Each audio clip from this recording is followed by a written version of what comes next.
When Honda tuned the K-Series engine, the first thing they did was lock the cam into the 0 position, and then they tuned all the ignition and all the fuel for the 0 cam angle on the low cam. Then they rotated the cam through to 10 degrees, completely retuned the fuel and ignition, and then took it all the way up to 50 degrees. Then what Honda did was they locked the cam into the high speed position and tuned all the ignition and fuel for 0, 10, 20, 30, 40 and 50.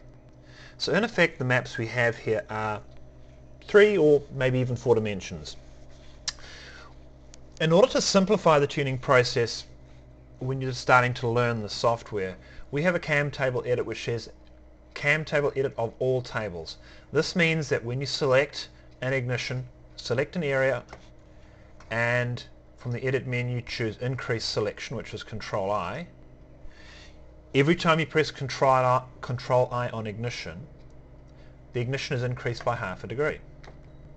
So when all tables are selected, the ignition is increased by the same amount on all the tables. So if I go back to the 0 degree map, you'll find the ignition has been increased in that area as well. This is a simplification of the process to edit all cam angles to start off with. And the same thing goes with the fuel. Select fuel, but when you're editing fuel, the fuel changes by 1% at a time. So pressing Control I bumps the fuel up, in this case in columns 8, 9 and 10, by 1% every time. Control D, or for decrease, decreases the fuel by 1% every time, or simply using the edit menu and choosing Control D.